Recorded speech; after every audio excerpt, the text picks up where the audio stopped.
네, 대선 이제 59일 남았습니다. 정말 2달도 남지 않은 거죠. 자, 지금 각 선대위 더 바쁘게 계속해서 이런저런 이슈들 생산해내고 있는데요. 선대위 내부 상황을 관계자들에게 자세히 알아보는 시간입니다. 오늘도 명륜대전이 있죠. 이경 더불어민주당 선대위 대변인님, 그리고 국민의힘 천하람 순천갑 당협위원장님과 함께합니다. 어서 오십시오. 네, 안녕하세요. 반갑습니다. 야, 이 일주일 전보다도 더 어떻게 좀 대선이 임박한 게 느껴지세요? 아무래도 그렇죠. 네, 지지율도 갑자기 달라지기도 하고. 지지율도. 네. 지지율 어떻게. 슬픈 얘기라고 그러세요.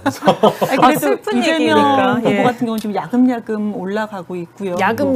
네, 국민께서 조금씩 알아봐 주시는 건 아닐까 생각을 합니다. 슬픈 얘기입니까? 주말 새 엄청 정신없으셨잖아요. 네, 그렇죠. 그래서 주말 동안에 또 아마 1, 2주 정도 지나면 여러 호재들이 좀 반영되지 않을까 저희 기대하고 있고요. 예. 근데 슬픈 마음이었는데 우리 세트가 너무 화려해서 그런지 또 아까 기다리면서 보니까 막 클럽에서 멸공의 횃불 하는 것도 나오고 그러던데 아무튼 뭔가 그래도 디라이브 오니까 마음이 네, 밝아진다. 그렇습니까? 두 분을 네. 환영하는 의미에서 저희가 좀 저렇게 화려하게 말씀을 준비해봤어요. 잘하신다니까요. 저는 네, 잘하고 있습니다. 이러는데. 두 분을 반겨주시는 분들이 또 댓글을 올려주고 계신데요. 오늘도 한번 출발해보겠습니다. 오늘은 아마도 정책 얘기 처음부터 끝까지 다 하게 될 것 같은데요. 여성가족부 이야기부터 좀 해봐야 될 것 같아요. 여성가족부 폐지 7자가 가져온 주말에 파장이 있었습니다. 어쨌든 국민의힘은 폐지하고 대안적인 부처를 만들자는 것 같고요. 네. 정의당이 여기에 반대로 여성가족부 강화라고 맞받았고, 민주당은 여기에 대해서 공식적으로 어떤 입장을 명확하게 내시지는 않은 것 같아요. 당 차원에서. 아니 우선은 윤석열 네. 후보가 여성가족부 폐지 딱 이것만 올려놓고 나머지에 대해서 말씀을 안 하시고 선대위에서도 좀 선대위 대변인단이라든지 아니 공보단에서 네. 방송에 나와서 하시는 분들이 의견이 좀 다 다른 상황이거든요. 근데 그런 상황에서 민주당에서 굳이 의견을 낼 필요는 없는 것이고 그리고 이재명 후보 같은 경우는 지금 성평등 가족부나 가족부라든지 그 전에 이제 경선과정 때 아니면 평등 가족부 이 부분에 대해서 공약처럼 발표한 바가 이미 있습니다. 그러니까 이것을 그렇게 개편을 해야 된다. 왜 그러냐면 우리가 고용노동부라든지 보건복지부에서 지금 여성가족부하고 예산이라든지 하는 일, 그냥 프로젝트 같은 게 겹치는 경우가 상당히 많거든요. 많죠. 네. 네. 그래서 이런 부분에서도 우리가 어떻게 개편을 하면서 조직을 다시 한번 움직여야 되는 거고 또 여성을 위한 거, 또 여성 또 이제 연령대 아니면 어떤 상황에 처한 어떤 특정 여성을 위한 부분이라든지 이런 것을 위해서 여성가족부가 분명히 있어야 되면 분명하거든요. 예. 그래서 이렇게 좀 우리는 그 성평등 가족부라든지 아니면 평등 가족부 쪽으로 우리 개편을 하기로 했다라고 이미 발표한 바가 있기 때문에 근데 윤석열 후보가 논란을 만들었고 그거에 대한 해명을 못 하고 계시는데 굳이 거기에 대해서 저희가 입장을 낼 필요는 없는 상황인 것 같습니다. 네, 우선 말씀드리면 언제부터 저희를 기다려서 입장을 내셨는지는 잘 모르겠는데요. 그래서 네. 입장을 네. 내지 않는다고요. 알겠습니다. 네. 우선 저희 입장에서는 여가부 폐지가 굉장히 핫한 이슈인 건 맞습니다. 네, 그렇지만 이게 저희의 다른 공약과 다르게 특별한 공약이거나 이런 것은 아니고요. 그래요? 그럼 선대위에서 그러면 여가부 폐지라는 공약의 우선순위는 그렇게 최선순위 이렇진 않은 그럼요. 건가요? 이걸 어떻게 또 최선순위라고 보겠습니까? 우리 먹고 예. 사는 문제나 이런 게 더 중요하죠. 그래서 이게 굉장히 핫하고 이게 주목을 많이 받는 공약인 거는 맞지만 이걸 가지고 최선순위 공약이다 이렇게 얘기하기는 어려울 것 같고요. 이거에 대해서 저희도 물론 지금 여러 안들이 저희 그 경선 과정에서부터 나왔었어요. 예를 들면 유승민 후보 같으면 대통령 산하에 양성평등위원회를 두자. 하태경 의원도 비슷한 얘기를 하셨었고, 근데 그런 문제의식의 가장 근본적인 부분은 지금의 여가부가 사실은 좀 무기력하고 무능력하다라는 점에 있거든요. 예를 들어서 지금 우리가 사회적인 관습이나 제도적으로 있던 차별은 꽤 많이 해소된 부분이 있는데 이경 대변인 아마 비슷하게 느끼시겠지만 어떤 경제적인 격차나 직업에 있어서 구조적인 어떤 특히나 아이를 낳고 나서 어떤 경단녀의 문제라든지 보육의 문제라든지 이런 부분들은 굉장히 아직 해결돼야 되는 과제들이 많이 있습니다.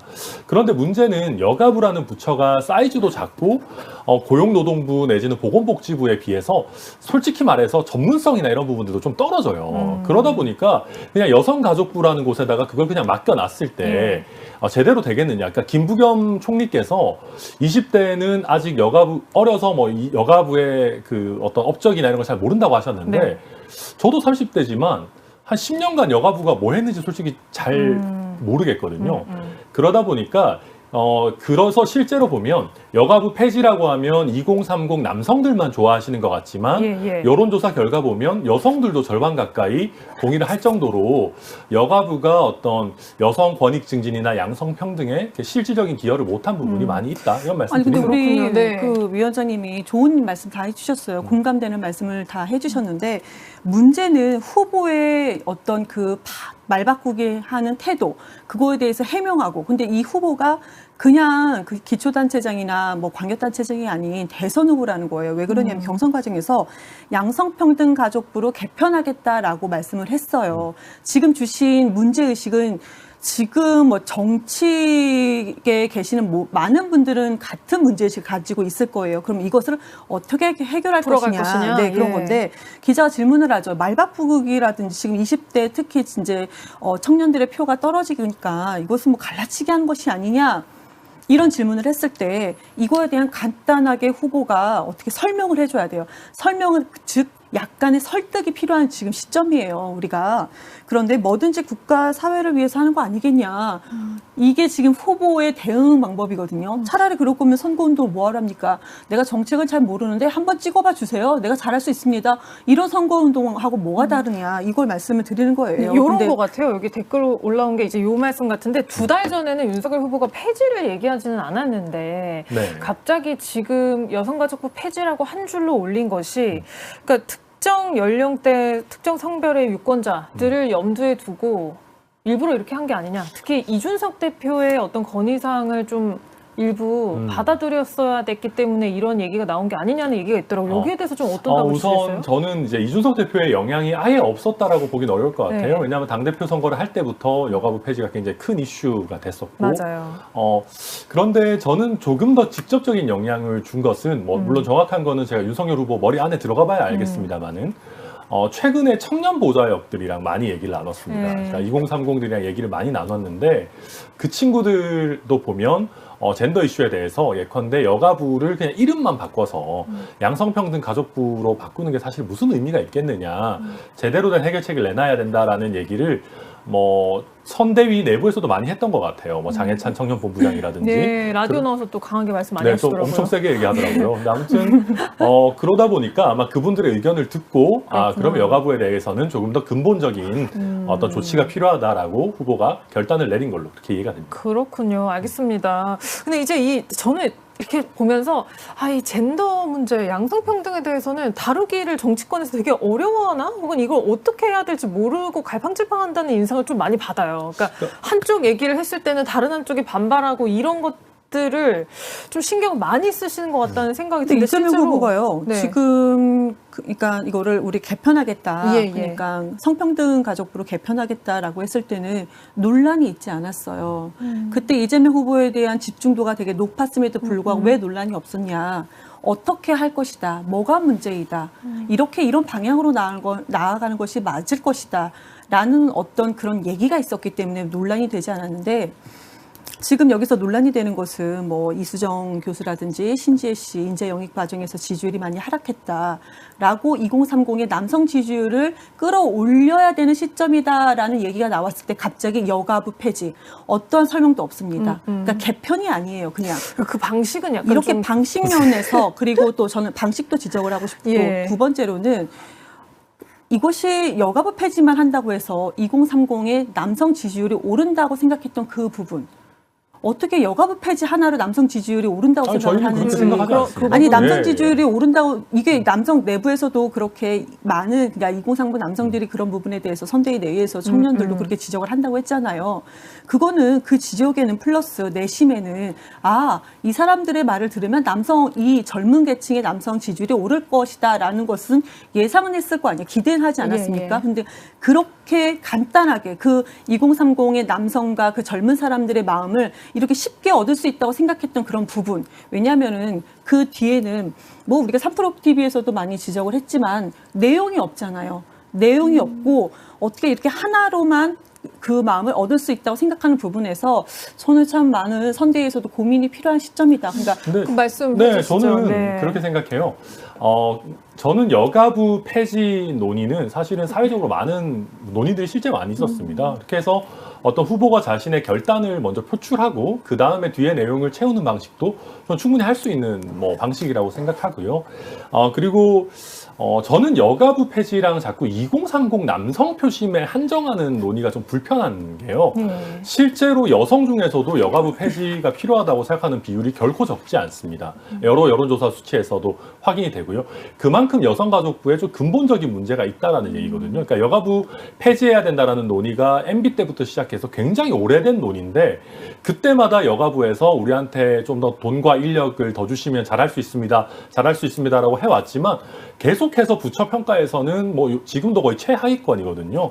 그렇다면 뭔가 근본적인 손질이 필요하다라는 점이고, 그리고 이재명 후보의 어떤 이런 방식에 대해서 뭐 논란이 없다라고 하지만 여가부의 근본적인 손질을 바라는 분들 입장에서는 반대하는 입장도 결코 적지 않거든요. 그래서 논란이라는 거는 늘 쌍방향으로 있는 것이고, 결국은 이게 어떤 방식이 필요하냐. 그러니까 각 부처에 예를 들면 보건복지부나 고용노동부에 그 안에 여성 관련한 어떤 그 관점을 좀 더 더해줄 수 있는 수준, 부처 내에 부서가 더 나은 것인지 이거는 정해질 바가 없고 실제 OECD 국가 중에서 여가부 같은 어떤 별도의 특임 부처로 두는 게 매우 예외적입니다. 아마 한두 개 나라 정도. 그럼 앞으로 어떻게 할지는 아직 선대위 안에서 논의 중인 상황인 거군요. 그렇죠. 그래서 아마 어떤 다른 것과 붙일지 아니면 어떤 식의 위원회로 뭐 변경을 할지 이런 것들은 좀 열려 있는 그런 상황으로. 그 젠더 문제 관련해서. 근데요, 자꾸 도돌이표 같은데 지금 저희가 얘기하는 것은 여가부의 문제점, 개편의 필요성은 똑같아요. 근데 우리 위원장님은 계속 문제점 개편의 필요성만 얘기를 하고 있는 거예요. 근데 이거는 2단계는 1단계. 이제 2단계로 넘어가서 그럼 후보들이 이것을 어떻게 할 것이냐인데 지금 윤석열 후보는 어떻게 할 것이냐 그게 없어요. 근데 그 발표라고 얘기를 해주셨는데 그 내에는 지금 계속해서 질문이 여러 번 있었어요. 근데 이 시간이 24시간 훨씬 더 지나서 제가 알기로 한 이틀 정도 지난 걸로 알고 있어요. 그런데 그 상황에도 대답을 후보가 대응하지 못한 점을 저는 문제점을 지적을 하는 건데 대안이 없이 자꾸 폐지부터 이야기를 하느냐라는 말씀이신 것 같아요. 여가부의 문제점은 이제 그만 얘기하셔도 될 것 같다. 여가부의 문제점을 동의해 주시니까 뭐 일단 후보가 감사하고요. 어떻게 할 것이냐. 뭐 그거 저는 할 필요는 없는 거고요. 알겠습니다. 이 뭐 어떻게 하겠다는 게 나오면 좀 더 논의가 생산적으로 될 수 있을 것 같습니다. 그럼요. 그 젠더 문제 관련해서는 뭐 여러 갈래로 지금 정치권에서 이런저런 얘기가 나오고 있는데요. 그 여가부 폐지론 연장선에서 그 닷페이스, 저는 이 유튜브 채널 닷페이스를 많이 봤는데 이게 정치권에서 이렇게 회자될 줄은 몰랐거든요, 솔직히. 근데 나가려고 했다가 안 나갔다 결국 나가가지고 녹화는 완료하셨죠. 우선은 여기가 뭐 페미니즘이 집중적으로 한다 뭐 그런 거는 아닌 것 같아요. 저도 소수자 얘기를 많이 다루는 채널이었죠. 뭐 그렇긴 한데 뭐 굳이 뭐 페미니즘이다 이런 건 아닌 것 같고 나가려고 했다가 안 나갔다라는 거는 후보 일정 때문에 그랬던 부분이 있고 그 내부 논란 때문에 그런 내부에서 건 아니었고요? 논란까지는 아니어도요. 이거는 어느 정당이나 후보 일정에 대해서는 100% 다 찬성은 없습니다. 다 논의하는 과정은 있는 것이고 근데 문제는 그거죠. 후보가 무슨 얘기를 했는지 아직 공개가 안 됐습니다. 근데 우리가 이렇게 논란을 굳이 만들 필요는 있을까라는 생각. 왜냐하면 닷페이스에 나가는 거에 대한 논란 말씀하시는 거죠? 왜냐하면요. 이것이 예를 들어서 정말 극소수의 여성들의 어떤 주장이라고 하면은 대선 후보가 그 주장을 안 들어야 됩니까? 들어야 되는 거죠. 그리고 청년들도 마찬가지입니다. 청년의 주장도 들어야 되는 거고. 그리고 또 이제 또 닷페이스 여성들, 그러니까 지지하는 여성들과 반대가 되는 또 남성 청년들의 얘기도 들어야 되는 것입니다. 후보가 어디를 가서 얘기를 듣고 하는 것은 당연한 것이다. 그런데 윤석열 후보는 나가지 않고 이재명 후보로 나가는 건 무엇이냐? 현장에서 대응 능력입니다. 잘못 나갔다가는 오히려 더 악효과가 날 수가 있어요. 그런데 이재명 후보에 대해서는 어느 현장을 간다든지 그 부분에 대해서 문제의식을 정확히 알고 어떻게 해결할 것인가, 그리고 그들이 무엇을 말하는 것인가, 이런 부분에 대해서 조율을 하고 결론을 내거든요. 그렇기 때문에 저는 이런 뭐 현장에 가는 것은 대선 후보로서 당연한 것이다라고 생각을 하는 거고, 이제 후보는 말은 항상 일정합니다. 그것이 무엇이냐? 남성이라고 해서 우리가 사회에서 불이익을 봐서도 안 되고 여성이라고 해서 사회에서 불이익을 봐서는 안 된다. 이것이 이재명 후보가 지금 경선 때부터 계속 했던 얘기거든요. 아마 저는 여기서도 같은 얘기를 하지 않았을까. 방송 예정일은 언제예요? 예정일 제가 확인을 못했네요. 그래요. 곧 나온 아무튼 네, 아직은 저는 뭐 조만간에? 짧게 말씀드리면 예. 저는 다페이스에 출연하는 것 뭐 여부와 관계없이 이재명 후보께서 약간 솔직히 말하면 젠더 이슈에 간을 보셨어요. 예, 여기저기서 모순되는 조언들을 받았다고 생각해요. 예컨대 김남국 의원이나 김남국 의원님 얘기 뭐 김용민 PD님이나 있었죠. 뭐 이동영 작가님이나 이런 분들은 약간 젠더 이슈에 대해서 좀 안티 페미니즘적인 스탠스로 가야 된다라는 조언을 많이 하셨고 그러다 보니까 시리얼이었나요? 그거는 이제 안 나갔었고 시리얼. 네. 그래서 뭐 정의당 같은 데서도 비판 많이 받고 그랬죠. 근데 그러다가 또 이제 우리 당내 권인숙 의원님 같이 좀 이제 페미니즘 목소리 많이 내시는 분들 조언 듣고 또 이제 갑자기 이렇게 다페이스는 가시고 또 그러니까 이제 김남국 의원님은 막 이렇게 여기 가시면 어떡합니까? 막 거의 그런 식이고 그래서 글쎄요 이게 약간 뭐 간을 보시려고 하셨고 뭐 간을 보셔서 결국은 후보님이 결정하시면 되는 거니까 뭐 네, 그런 문제 아닌가 싶어요. 제가 근데- 갑자기 좀 웃겼던 네, 게 네. 제가 상대 대선 후보에 대해서 제가 간을 본다는 표현을 솔직히 저는 안 하거든요. 네. 왜냐하면 후보가 현장에 가서 부족하다. 정책에 대해서 얘기가 없다. 정책을 발표하는데도 페이퍼를 보고도 제대로 읽지도 못한다. 이거는 있는 그대로 팩트니까 말씀을 드립니다. 그런데 그렇게 상대의 대선 후보를 향해서 간 본다. 아니, 간을 보는 건 나쁜 표현은 건 아니니까. 만약에 네, 이제 또 양쪽의 지지자분들에 이제 상황을 보시는 대해서는 거니까. 네. 뭐 좀 혹시 네. 뭐 그러실까? 불편하셨다면 죄송합니다. 네. 그런 생각을 할 것 같아요. 쌍방이 네. 다 애정이 있으신 분인 걸로 알기 때문에 뭐 각자 의도가 무엇인지 제가 잘 이해했고요. 이 젠더 문제 뭐 남성이든 여성이든 모두가 겪고 있는 어려움을 좀 해결할 수 있는 그런 공약들을 많이 만들어 주시면 좋겠는데 저는 이런- 한마디만 네, 네. 다 드리면 이게 제가 남성이라서 뭐 여가부에 대해서 얘기하기가 좀 불편한 것도 있는데요. 저는 여가부가 되게 선민의식이 있다고 생각을 하는 게 선민의식이요? 예를 들면 우리가 예컨대 뭐 어떤 예를 들까요? 기독교 아니면 특정 정도 말하면 안 되니까 어떤 종교를 대표하는 협회나 단체들이 있습니다. 뭐 총회라든지 이런 것들이 있습니다. 거기를 해체한다고 해서 예를 들면 반기독교적이다라고까지 얘기하지는 않아요. 그러니까 기독교인을 뭐 문제 삼는 게 아니죠. 그냥 그 시스템에 대해서 문제가 있다라고 얘기하는 거고요. 그리고 예컨대 그 중에서 좀 레디컬한 극단적인 분들이 있습니다. 예를 들어서 정광훈 목사를 우리가 비난한다고 해서 기독교인 전체를 매도하는 것이 아니죠. 근데 저는 여성가족부에 대해서도 우리가 비슷한 오류를 범할 때가 있다고 생각해요. 그러니까 여성가족부가 해체되어야 된다라거나 재편되어야 된다라는 것이 그 여가부의 시스템에 대한 논의지 이게 우리 전체 여성에 대한 공격이라고 생각하지는 최소한 저는 않거든요. 근데 이제 그게 참 어려운 지점인 것 그게 같긴 아마도 합니다. 예전부터 네. 이어져온 뭐 여성운동의 역사를 좀 부정당하는 것처럼 인식이 될 수 있어가지고 네, 그런 점이 그런 분명히 면도 있을 겁니다. 있어서 네. 일단은 추가로 대안이 구체적으로 발표가 되면 다시 논의를 해보도록 하겠습니다. 이 밖에 또 정책 얘기를 할 게 참 많은데 이어서 하나 가보면 이제 소확행, 소소한 공약 혹은 심쿵 공약에 대해서 한번 이야기를 해보겠습니다. 탈모 공약으로 대박이 나가지고 선대위 분위기 너무 좋을 것 같고 여세를 몰아서 이제 골프장 이용료금 인하까지 이렇게 세세한 것들이 많이 나오고 있고 국민의힘도 질세라 심쿵 공약 이것저것 이제 보면은 굉장히 생활밀착형인 맞아요. 게 많이 나와서 확 와닿아요. 이게 뭘 하겠다는 거구나. 이 공약이 시행이 되면은 나한테 어떤 이득이 있겠네라는 게 느껴지는 건 좋은 것 같아요. 그런데 그게 약간 중요한 공약을 못 보게 만드는 그러니까 너무 소소하고 좀 말초적이지 않냐 이런 얘기도 있거든요.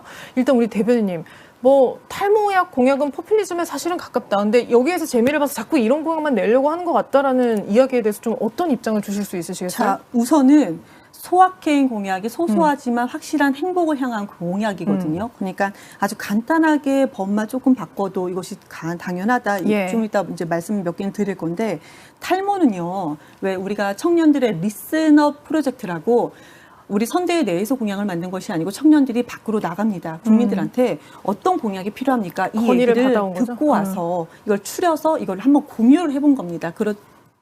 그 많이 공유한 것 중에 이것이 가장 지지를 많이 받았던 거고 그럼 이거는 국민들의 원하는 목소리였기 때문에 이것을 우리가 어떻게든 한번 공약화 한번 해보겠다. 그런 과정에 있는 것이지 우리가 먼저 내린 건 아니다. 그러니까 리슨업입니다. 바턴업이 아니라 듣고 올리겠다. 이런 공약이다 말씀을 드린 거고 소확행 공약은 지금 44개 정도 그러니까 이번에 탈모 공약 때문에 이걸 공약을 듣고 우리가 지금 부랴부랴 만드는 것이 아니고 이렇게 많네요. 네. 네. 3개인가 4개 정도가 지금 오늘까지 계속 하나하나씩 공약을 발표한 43개. 것인데 네. 지금 제가 말씀드린 것 중에 이제 오늘은 제가 한 3개 정도를 준비를 했는데요. 그것이 뭐냐면 우리가 휴대폰이나 핸드폰 아니면은 뭐 우리 텀블러 많이 가지고 다니잖아요. 네네. 이거 우리가 환경을 보호하자라고 해서 텀블러를 가지고 다니는데 텀블러는 괜찮지만 고무 패킹이라고 하나요? 패킹. 네, 그것을 안 세게 우리가 만들어주는 교체할 거. 수 없어가지고 네. 이걸 버리는 경우가 있어요. 그러니까 이렇게 부품을 1년 정도 더 연장하게끔 하는 것들. 우리 뭐 컴퓨터, 노트북도 다 마찬가지입니다.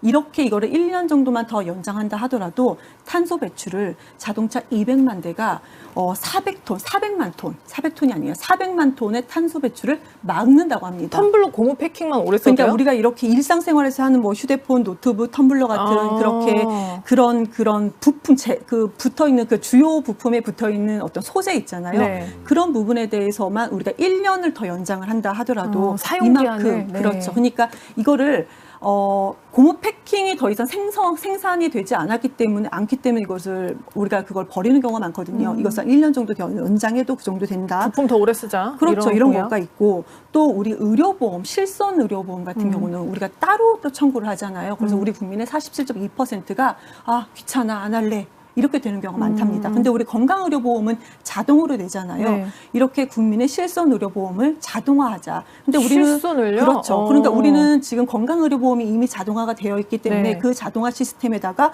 조금 더 추가를 수정 보완을 하면 되거든요. 돈은 괜찮을까요? 어떤 돈이 예산은 괜찮을까요? 어떻게? 아니죠. 실손의료보험인 거잖아요. 그러니까 그러니까 내가 내는데 실손의료보험은 내가 내는 걸 내가 자동 내는 가입하게 건데 한다고요? 그렇죠. 네. 내가 내는 건데 이 내가 내는 것을 청구를 2년 내에 해야 되는데요. 이게 소액이 겹치게 되면 신청을 자동화하도록 하자고. 그렇죠. 네네. 그렇게 병원에서 맞아요. 그러니까 네네. 오히려 그 이렇게 얘기는 많이 되면 나왔었죠. 행정적으로는 이게 더 훨씬 더 간소화된다. 마지막 세 번째는 미성년자가 부모의 빚 때문에 빚이 대물림이 됩니다. 맞아요. 그래서 미성년자들이 나중에 청년이 돼서도 뭐 할 수가 없어요. 그냥 신용불량자가 되어 있거든요. 근데 여기서는 우리가 많이들 알 거예요. 아시는 분들은. 그럼 상속 포기를 하면 된다. 근데 그 과정이 딱 제한되어 있다고 합니다. 그럼 우리가 이걸 그때 당시에 대응을 하지 못하면은 그냥 신용불량자가 되는 건데 법 이것을 개정하시겠다 법을 했죠. 개정을 예. 하겠다. 근데 법 개정이 시간이 걸리잖아요. 그러니까 여기서 또 이재명 후보의 좀 디테일이 살아있는 게 뭐냐면 시간이 걸리니까 그 내에는 개정되기 전까지에는 정부라든지 지자체에서 법률적으로 지원을 해주겠다. 이런 부분이 있거든요. 그래서 이렇게 3개 소확행 공약. 근데 지금 들어보시면 아시겠지만 너무나도 당연한 건데 우리 사회에서 이루어지지 않았던 것들이잖아요. 그렇죠. 그러니까 너무 그냥 선정적으로 하는 것은 아닌 것으로 저는 그게 꼭 필요한 느껴집니다. 공약이다. 어떠세요? 사실 네. 이렇게 소소한 공약 내면 반응이 훨씬 좋죠. 그럼요. 그리고 이게 어떻게 보면 시대 정신에 맞는 걸 수도 있습니다. 그래요? 이제는 우리가 하나의 거대한 공약을 던져서 사회를 뭐 급속도로 막 바꾸기에는 우리나라 사회도 굉장히 고도화되고 또 다변화된 면이 없지 않아 있는 것 같아요. 그러다 보니까 대선을 맞아서 좀 소확행 공약들이 나오는 것 같고, 다만 이런 거 볼 때마다 저는 뭐 꼭 저희 당이나 민주당을 얘기하는 건 아니라 진작 좀 하지 이런 거는. 그러게요. 좀 그런 생각이 좀 들긴 미리 해요. 21대 국회 시작할 때부터 좀 해주시지. 네. 이런 민법 개정 같은 건 바로 할 수 있었는데, 그렇죠? 국회의원들 300분이나 계시는데 이거를 뭐 대선을 대비해서 쟁여놓는 것도 아니고. 그런 것 같습니다. 네. 저희도 그래도 그 뭐 말에 좀 동의합니다. 소개를 그래도 해드리면은 그 남성들의 경우에 아빠의 출산휴가를 유급 20일로 늘리자라는 거고. 지금 며칠이에요? 지금 5일인가 그럴 되게 거예요. 짧긴 한데. 네. 그러니까 이게 왜냐하면은 저도 애 키워보지만 초반에 애랑 이게 뭐라고 해야죠, 본딩이나 이런 게 잘 안 되면 육아에서 좀 소외되거든요. 그러다 그쵸, 보니까 아빠들이. 초기에 좀 아이들과 제대로 된 시간을 보내는 거 좀 의미 있다고 생각하고, 그 다음에 저희 또 그 59초 짤 영상 만들어가지고 한 봤어요, 것 중에 쇼츠. 네, 그 좀 약간 양당 모두 이 짧은 영상 너무 네. 다 대박 내셔가지고. 그 이준석 대표랑 원희룡 본부장님 막 연기하는 거는 연기하는 좀 거. 저도 약간 오그라들던데 그래도 보면 좋은 것들 많아서 예. 예컨대 지하철 정기권이 왜 지하철만 되냐, 그거 버스 환승도 가능하도록 하죠. 그거 너무 네. 좋죠. 그리고 이게 약간 또 이게 있는 게, 저도 이거 되게 좋았다고 생각하는 게, 법인 자동차는 자동차 번호판 색깔 다르게 하자. 네. 그래서 요즘 말로만 법인에서 이제 자동차 뽑아놓고 자기 거기 개인 차처럼. 막 거기 이제 막 아들내미가 오너의 아들이 막 막 람보르기니 이런 외제차 얘기하면 타고 안 되죠. 막 괜찮아요. 슈퍼카 포르쉐 이런 거 타고 타고 다니고 막 이러니까 꼴 보기 싫잖아요. 실질적인 탈세기도 하고. 그래서 이런 것들 내놓는데 저도 참 보기 좋다. 그래도 그렇구나. 생각이 듭니다. 사실 이런 말씀 들으면은 진짜 속 시원하고 너무 좋은데 또 약간 이런 게 정말 이루어지면 좋겠다는 생각이 들면서도 이게 진짜 큰 막 일자리 공약 같은 것도 더 우리가 이해하기 쉽게 이렇게 설명해 주시면 좋겠다라는 생각이 또 들더라고요. 그래서 그런 것도 같이 또 기대도 해보면서 오늘 공약은 진짜 소개해 주신 거 다 재밌었습니다. 어느 쪽이 되셔도 다. 그리고 세상이 이진 좋아질 쪽이 또 거라고. 다 그 진 쪽 아이디어도 이렇게 흡수하고 하면 되니까. 네, 잘 열심히 뵙겠습니다. 하면 감사합니다. 저희가 다들 준비하고 있습니다. 양쪽 다 받을 준비를 하면서 우리 다음에는 52일을 앞두고 만나겠네요. 그때 또 말씀 나누겠습니다. 오늘은 여기까지 하겠습니다. 고생하셨습니다. 네, 감사합니다. 네, 감사합니다.